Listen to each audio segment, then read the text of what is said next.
For 4 months, I ran on caffeine and sheer determination. Late nights, early mornings, weekends spent in front of spreadsheets instead of out with friends. All for one project. One account so massive it could redefine my entire career. And finally, it was done. The client was thrilled. The presentation had been flawless. The contract was signed. But the best part? The reward. I sat at my desk, rereading the email for what had to be the 10th time. Evelyn, you went above and beyond. Consider these a personal thank you. Enjoy the game. Attached was the confirmation. 2 Super Bowl tickets. 40-yard line. Front row. My heart pounded. I had never been to a Super Bowl. As a lifelong football fan, this wasn't just a dream. It was the dream. Hands shaking, I printed the email, double-checked every detail. The client had sent the tickets to my boss, Robert Fowler, the senior partner, standard practice for handling client gifts. I imagined the moment he'd walk in, flash that rare approving smile, and hand them over with a simple, "Well earned, Evelyn." That moment never came. 3 days later, Robert strode into my office without knocking, his usual smugness somehow amplified. He leaned casually against my desk like he owned the air I breathed. "I heard you got some great news," he said. I smiled, expecting the handoff. "Yeah, I really appreciate it. I put everything into that project." He nodded, amused. "You did, which is why I wanted to talk to you about the tickets." Something in the way he said talk sent a chill down my spine. "Right," I said carefully. Robert exhaled slowly, pretending to be the good guy. "Here's the thing, Evelyn. Clients don't always understand corporate hierarchy. When they gave you those tickets, that was more a gift to the firm, not just to you." My stomach tightened. "No," I said slowly, keeping my voice steady. "The email explicitly said they were a personal thank you. To me." He waved it away like it was a minor detail. "I get that. But in this business, it's about relationships, strategic decisions. So, I'll be taking the tickets." The world tilted. "I already made arrangements," he said. "I'm taking a potential investor to the game. It's a smart play for the company." Months of work. Sacrifices. And now he was just taking them. "That's not fair," I said, my voice dangerously even. "The client gave them to me." Robert smirked like I was some naive intern. "You should be grateful you have a job," he said. "That's the real reward here." I gripped the armrests of my chair to keep from shaking. This wasn't about football anymore. This was about principle, about respect. He patted my desk like I was a pet he'd just decided to keep. "I'm sure you understand. Don't worry, Evelyn. There'll be plenty of other opportunities." I forced myself to breathe, to blink, to stay in control. Then I smiled. Not a real smile, one with teeth behind it. "Enjoy the game," I said, voice like ice. Satisfied, Robert strolled out, believing he'd done me a favor. He had no idea how much fun Monday was going to be. The moment he left, my fake smile dropped. My fists clenched under the desk, nails digging into my palms. He really thought he could get away with it. I sat in silence, slowing my breathing. If I wanted payback, I couldn't be emotional. I had to be smart. And luckily for me, Robert had just handed me the perfect opportunity. I pulled up the original email from the client, reading it again until my plan crystallized. The key wasn't confronting Robert. The key was letting him destroy himself. I sent a quick text to the client. "Hey, just wanted to say thanks again for thinking of me with the Super Bowl tickets. It turns out they were given to someone else at my firm. Hope to catch up soon." Less than a minute later, my phone buzzed. "Are you kidding me? Who took them?" I smirked. "Oh, this was going to be good. I played dumb. Not sure, honestly. I just know I never got them. No big deal, though. No big deal. Those were meant for you, rewriting this. Would you like me to continue and write the next part when Robert's plan starts backfiring spectacularly? It's going to be satisfying. Let me handle this. Say nothing. 5:41. Bingo. I leaned back in my chair, heart still pounding. But now for a completely different reason. This wasn't a battle between me and Robert anymore. It was Robert versus the client, and I already knew who was going to win. The rest of the day, I quietly gathered intel. I knew Robert wouldn't be able to keep his ego in check. He'd have to brag to someone. Sure enough, around lunchtime, I overheard him in the break room. Yeah, 40-yard line seats. Gonna be insane. Taking a big fish with me, you know how it is. These deals are all about relationships. I stayed hidden, biting back laughter at the sheer arrogance and stupidity. By Friday, the office was buzzing. Robert was leaving early to board a flight to the Super Bowl city. He strutted around like a king, smug and untouchable. I caught his eye in the hallway. "Big plans this weekend?" I asked lightly. He smirked. "Oh, you know, just making moves." "Enjoy the game," I said, and meant it, because by the time he landed, the trap would already be set. Saturday morning, my client texted, "Meeting arranged for Monday. Play along. Trust me." I grinned. Trust him? Absolutely. Sunday came and went along with the Super Bowl. I didn't watch a single minute. Not because I wasn't still a die-hard football fan, but because I was waiting. Monday was the real show. At 9:07 a.m., Robert strutted into the office, sunglasses on, coffee in hand, radiating the smugness of a man who thought he'd won. He barely acknowledged me as he breezed past my desk. At 9:30, a meeting invite popped up.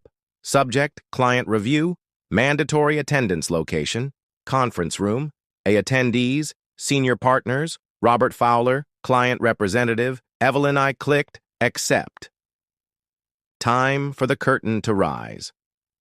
I walked into the glass-walled conference room and immediately felt the tension. Robert sat at the head of the table, legs crossed, looking relaxed. But that confidence flickered when the client walked in, followed by a woman I didn't recognize. The client smiled, cold and polite. "Robert, this is Andrea Holloway, VP of Corporate Partnerships." Andrea gave Robert a curt nod. Robert blinked. "Oh, of course. Andrea, nice to meet you." The client leaned forward. "Before we dive into today's agenda, Evelyn, did you enjoy the game?" The room went still. I tilted my head, faking confusion. "The game?" "The Super Bowl." I furrowed my brow. "Oh, I didn't go." The client's smile faded. "That's odd. I personally arranged for you to have 2 seats. Right, Robert?" Robert froze, panic flickering across his face, then forced a laugh. "Oh yeah, see? Bit of a mix-up. Evelyn couldn't make it, so—" The client cut him off. "So who did?" Robert shifted uncomfortably. "I took a client." Andrea leaned in. "Robert, just so I'm clear, you're saying you gifted corporate seats meant for an employee to someone else without authorization?" Robert swallowed hard. The client wasn't done. "I was really looking forward to Evelyn attending. A reward for months of hard work. Imagine my surprise when she didn't even know she had tickets." Robert opened his mouth, closed it, opened it again. Andrea turned to me. "Evelyn, did Robert inform you of any policy requiring you to give up those tickets?" I shook my head, voice steady. "No, he said they were his." The tension tightened like a noose. Andrea exhaled sharply. "Robert, you realize you not only violated internal ethical standards but committed what is essentially corporate theft?" Robert's face turned pale. The client leaned back, arms crossed. "I can't continue working with someone who would undermine their own team." Robert jolted upright. "Wait, let's just—" The client cut him off, turning to Andrea. I trust you'll handle the internal response. Andrea nodded. Effective immediately. Robert wasn't just in trouble. He was finished. And me? I just sat back and enjoyed the show. Robert's silence stretched, suffocating the room. His face, once smug, was now a furious red. Andrea folded her hands on the table, her voice smooth but firm. Robert, you do understand what this looks like, right? He swallowed hard. He understood. The client shook his head. It's not just about the tickets. It's about trust, professionalism, about knowing that when I work with someone, they're not going to screw over their own people for personal gain. Robert's fingers twitched against the table. He looked around, desperate for support. None came. The senior partners exchanged uncomfortable glances. No one wanted to be associated with this disaster.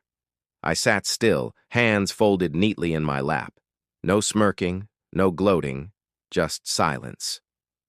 Finally, Andrea spoke again. Robert, did you expense anything for this trip? Flight, hotel, meals? Robert blinked, panicked. That was answer enough. The client let out a humorless chuckle. So you use company funds to take someone else to the Super Bowl with the tickets meant for Evelyn. Robert tried to rally, forcing a thin smile. Listen, I understand how it looks, but I was thinking about the firm, cultivating a relationship with a valuable investor. The client raised an eyebrow. What investor? Robert blinked. Excuse me? Who exactly did you take? Robert's mouth opened and closed. No words came. Andrea tapped her fingers against the table.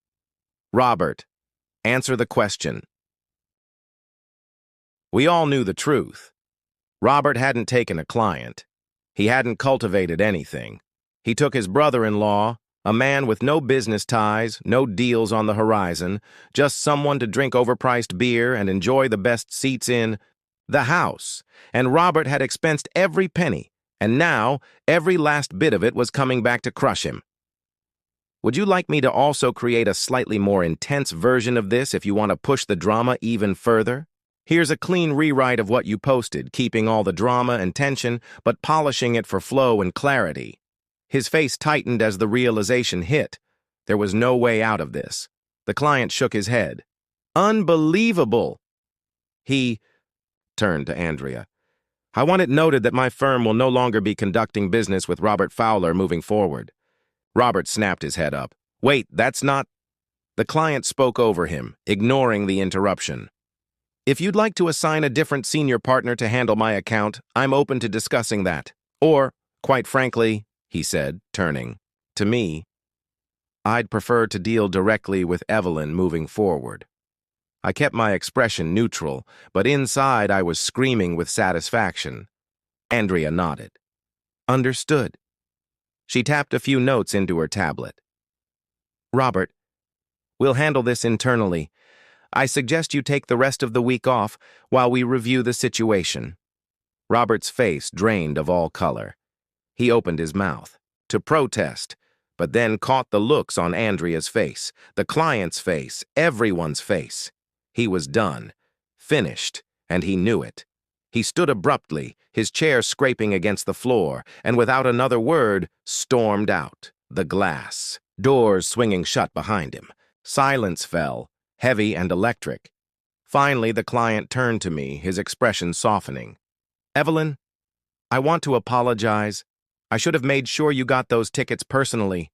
I shook my head. You had no way of knowing. And honestly, I said, glancing at the door Robert had disappeared through, this worked out better. He chuckled. I like the way you think. Andrea smiled and slid a document across the table. Evelyn, since you're already doing most of the work on this account, I'd like to formally offer you a promotion. My breath caught. A promotion? I stared at the document. A significant salary increase, more authority, a title that would put me on par with the very people who had dismissed me before. I swallowed, lifting my gaze. Are you serious? Andrea smiled. Absolutely. You've more than earned it. I exhaled, a slow grin spreading across my face. Then I accept. The client stood and extended his hand. Glad to hear it. And Evelyn, he added with a wink, next time I get Super Bowl tickets, they'll be sent directly to you. I laughed, shaking his hand. Robert thought he had stolen my reward. Instead, he handed me everything I ever wanted. And the best part? Monday was just getting started. By the time I walked back to my desk, the entire office was buzzing. People whispered, side-eyed me, side-eyed Robert's empty corner office.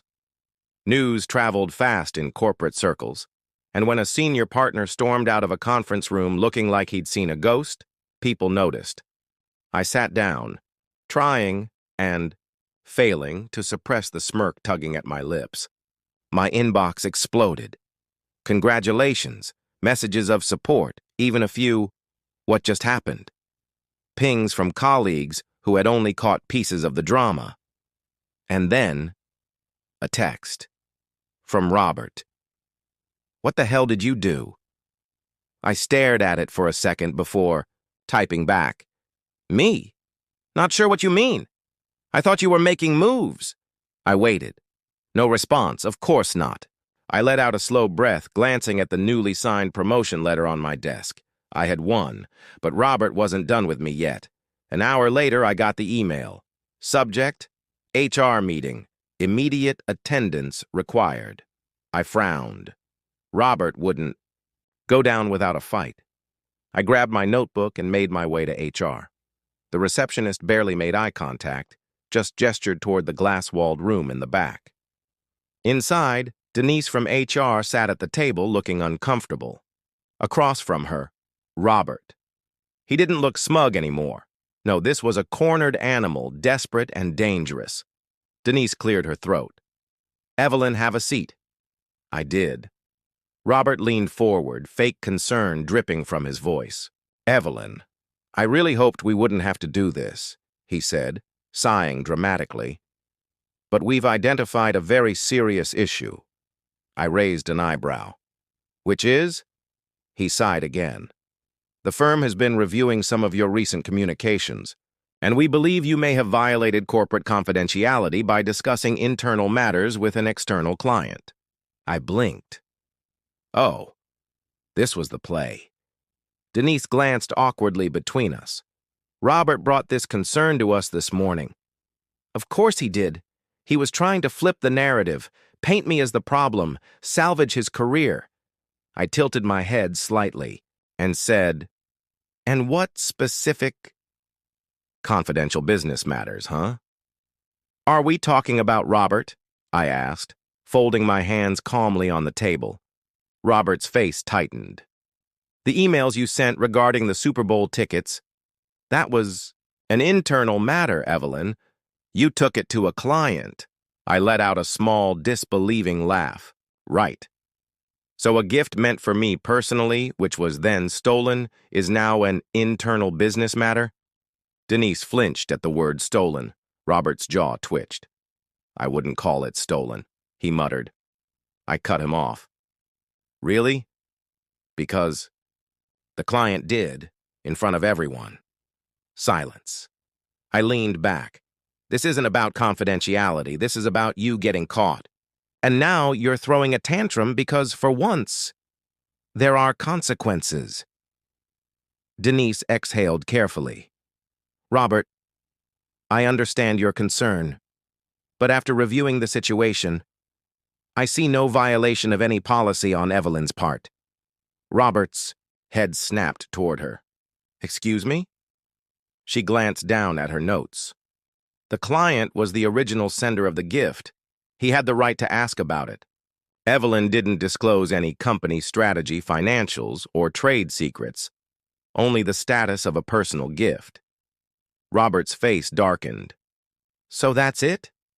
You're just going to let her get away with... Denise straightened in her chair, voice crisp. Let's be clear, Robert. You are the one under investigation, not Evelyn. The words hit him like a slap. He started. Denise didn't let him finish. The expense reports are being audited. The client has withdrawn their partnership with you. And now, after everything, you're attempting to retaliate against an employee who was just promoted. Robert had nothing left to say, nothing to fight with. He had lost. Denise stood. Robert, I need you to leave the room. Evelyn, you're free to go. I gathered my things without even glancing at him.